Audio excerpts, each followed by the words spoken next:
So my name is Gavin Griffiths. I was diagnosed with type 1 diabetes at the age of 8. Great of you to come out.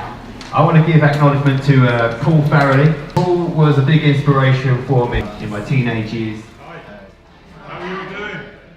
Can we all give this guy a real hand?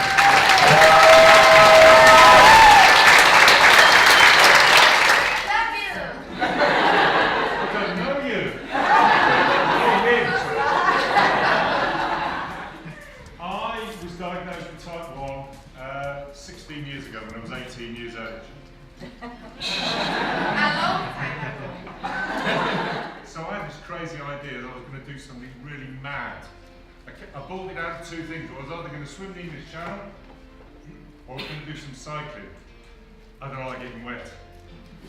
So I ditched the Channel and I decided to ride from Portsmouth through 12 European countries to Istanbul.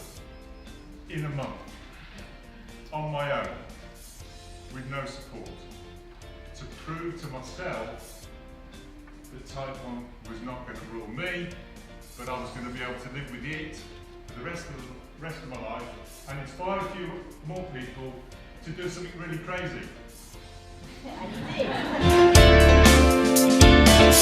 What we do, and because of the nature of our work there, it is very I would call it seasonal, but we don't know what's going to happen on any day. On that day, I was on duty at 7 o'clock in the morning, so I've been on the go since 4 o'clock. I couldn't understand why my sugar levels were okay, whatever. As Gavin pointed out, the adrenaline was kicking in, I didn't realise that until now. 3 o'clock, we started running back out. We had to clear the first area. We went running out there, saw armed police officers lining up, getting ready. Well, punching the Gavin. Okay. Quick word with Gavin, clear everything out. We still didn't know the full details of what was going on. There is one reason I'm trying to talk you through this is because as a type 1 diabetic, I'm just trying to let people know we can cope with anything. Once they realised that one person involved had been taken down, we managed to get everyone off the building. I got home at 11 o'clock that night. Still, okay. It's just, yeah, I'll talk about it soon, just get a picture out of it. It was, my sugar levels when I got home were fine. I don't know how, but the adrenaline got me through. My point is, type 1s can get involved. We can.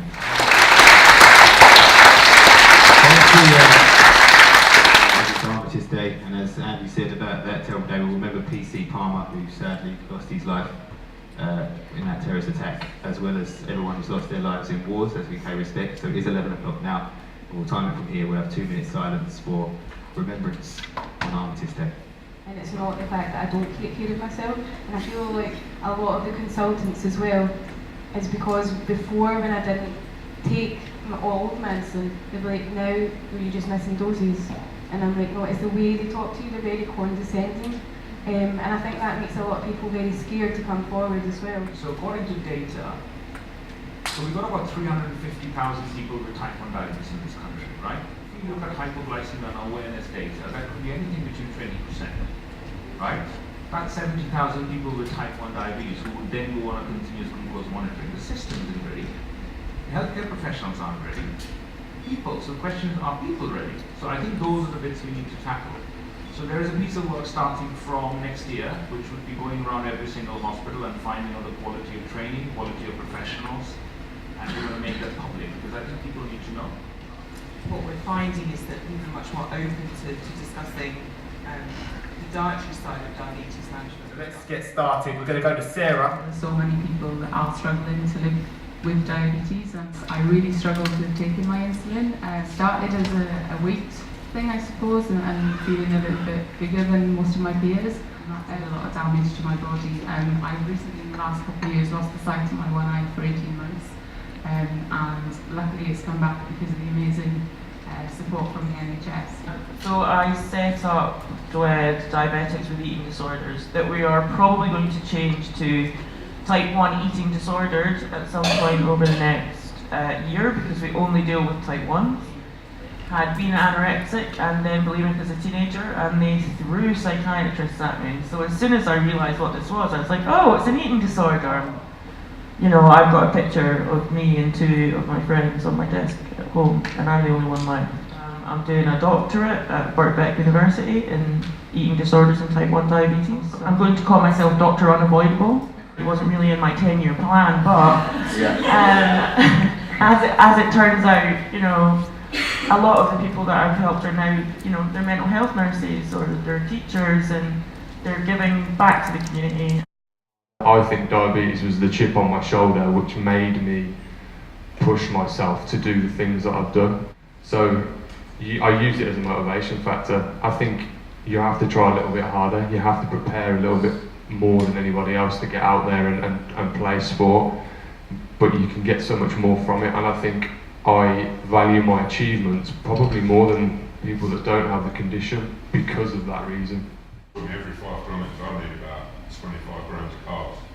Sticking with that, and at the pace I run at, I'll pretty much stay flat on my blood sugars now. There's so many great things you can get involved with. There's like summer camps for young people with type 1 that you can join. On my diagnosis day, I was sat on the trolley having my blood tests done, and a nurse said to me, oh, you're very young to have diabetes, no one else your age has got it. And I really started to think about, what do people who have type 1 diabetes like me, what is it like for them? People who are living in the very poor places. And that's when I really started to research and think about and learn and try to understand what it is like for people in other parts of the world.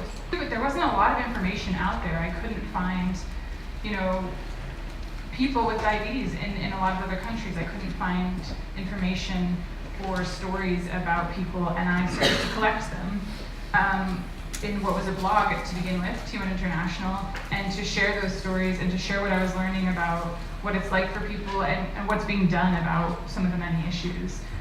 So that's kind of how T1 International was born. So she's come all the way from Pakistan to join you guys. Sana's actually just amazing, so I'm looking forward to this. So in our cultures, there are specific roles assigned to a male and a female. So a female has to is responsible for the family. She's responsible to get married, have children, raise them in proper ways, cook for the family, take care of them. And the male is supposed to earn for the family and provide all the physical resources. This is Pakistan. Sadly, this is so, and what do you imagine in a country where there is little healthcare and little education, and with the culture kicking in, how would a girl child be treated when she is diagnosed with diabetes? There are myths all around. There are myths that she cannot have children. There are myths that she cannot work, she cannot take the responsibility of the household because healthcare is so poor that she would, of course, find it very hard to be on top of her health. So this is the girl child. This is how she would look like when she's diagnosed, because she would think that her life is over.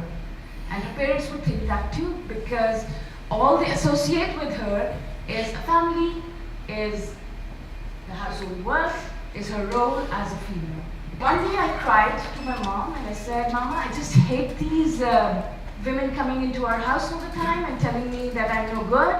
It happened once again, and I was very good at studies, and then there was a person who came into our house, was a relative, and said that, why are you wasting time and money both on her education? She won't be able to do anything.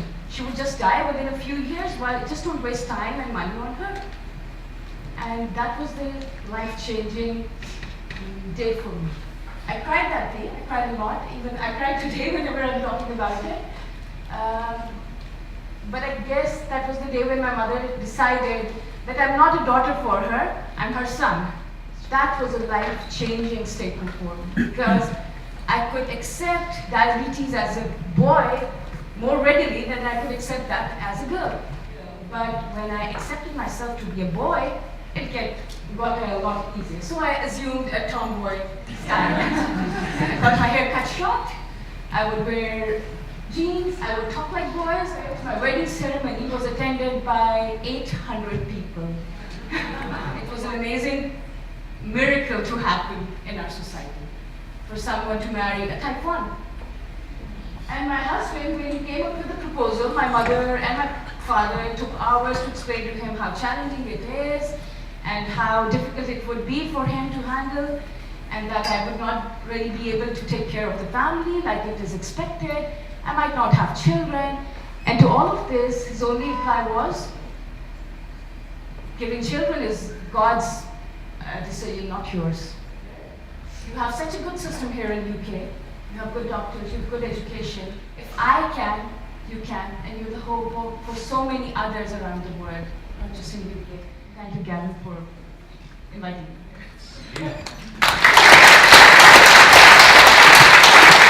Guys, I just introduced our global panel, and so we're going to start here with Lucas.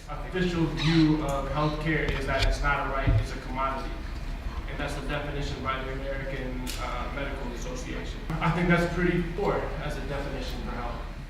We're very proud to say no one in our country ever dies because of lack of treatment. And for us, it's something that's amazing. Particularly coming from Australia, I realised how fortunate I am to live in a healthcare system that's not perfect, but you know, I have access to the necessities which they don't always have access to in Fiji. We have some form of health benefits. When I say some form of, I mean some kind of. We have health insurance, but then it doesn't cover all the pieces. You at least, all the people to my left get something. We get basically nothing. You get one test a day. You get, that's been enough. You get a vial of methicillin for a month. If you're lucky, you get some syringes. Maybe if I didn't have diabetes, I was a douchebag. I wouldn't go to Zanzibar. Maybe I would be a dictator. I would say that's the quote of the day right there. If I didn't have diabetes, I'd be a douchebag. Yeah, that's a new t-shirt coming up. So Gavin said that I'm crazy, so I will do different than everyone. So now, everyone, close your eyes. Please, close your eyes.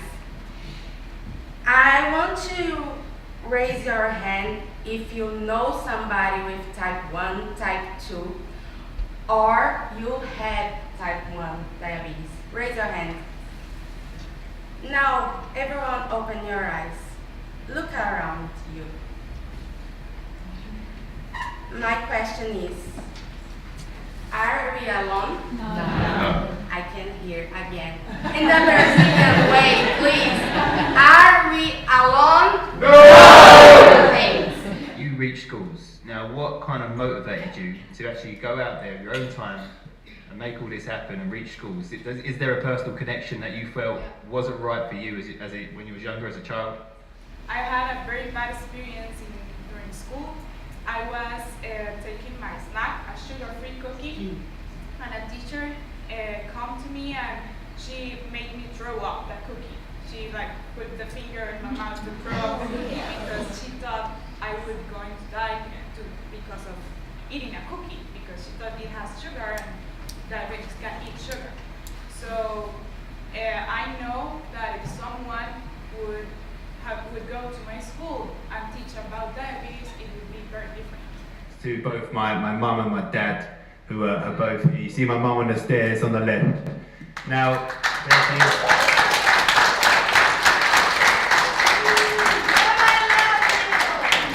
kind of take it on herself and not let me get too wrapped up in that, and that had a positive impact eventually for me in my life, to the point of what we're doing now. The old man just up there at the top with the camera, I've made him the official League of DiAthletes taxi driver.